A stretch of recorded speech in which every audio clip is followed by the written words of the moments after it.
party dyan sa Congress. Okay? May puting ahas na naman tayo, nagigil kay Yeye Vivas.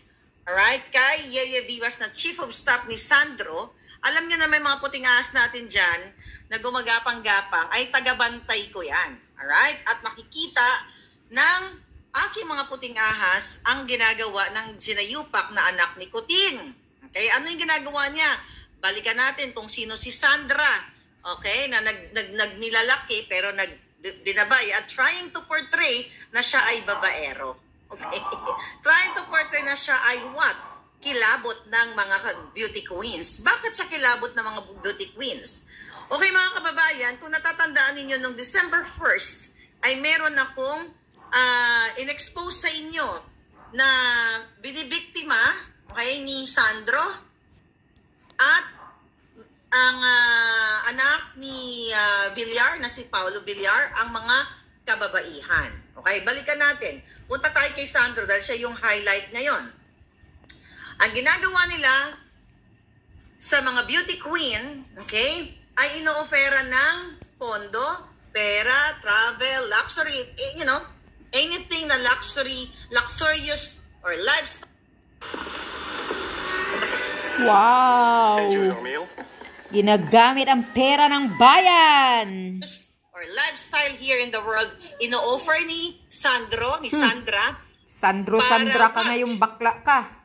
Ibigay sa mga kababaihan, ang kapalit ay tsuktsakan. Kapalit ay kipay. Okay, so yan po ang in-expose natin sa inyo.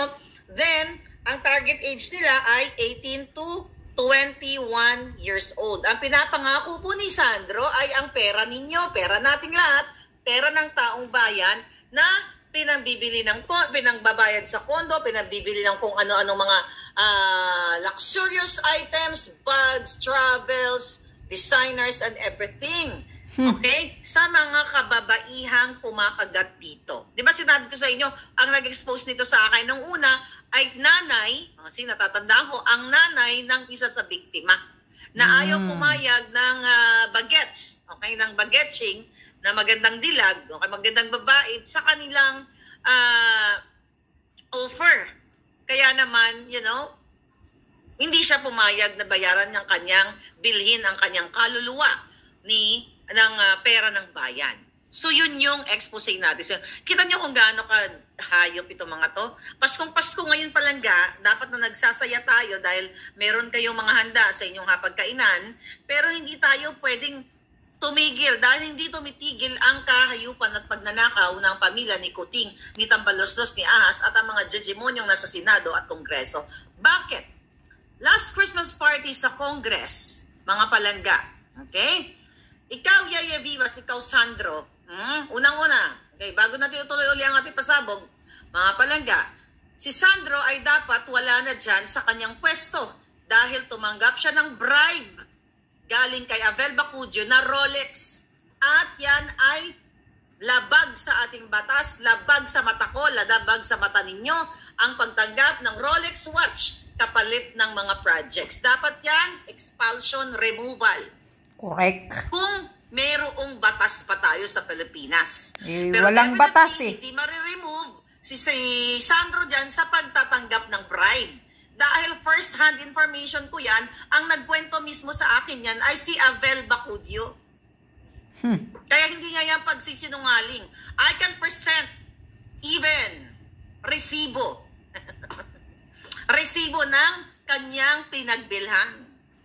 Diba, umiikot na naman ang tumbong na binigay niya ang Rolex kay Sandro. Okay, kailangan kasi ninyo balik-balikan ito mga palangga dahil alam mo, tayong mga Pilipino, sabi nga natin, mapatawad tayo at nakakalimot tayo. Well, hanggang bukas ang bunganga ako na parang karinderya. 24/7 ang bibig ko. Kahit tulog ako, nagsasalita ako. Alright? Grabe naman. Maharlika. Kailangan hindi natin kalimutan. So, okay. So, nakita nyo na, bribery. Doon pa lang dapat removal na. Okay, yung komisyon ni Sandro sa mga project sa bawat mga kongresista. Right? Yan. Grabe yan. Na pera ang kinukolekta nila dyan. At ngayon, may mga witness tayo dyan pag ipinatawag tayo ng kataas-taasang Digimon sa Kongreso. I challenge you. Patawag niyo ako. Bakit si Ka Eric lang? Tanong lang yun. At saka si Lorraine. Patawag. Okay. Yan. Tingnan nyo.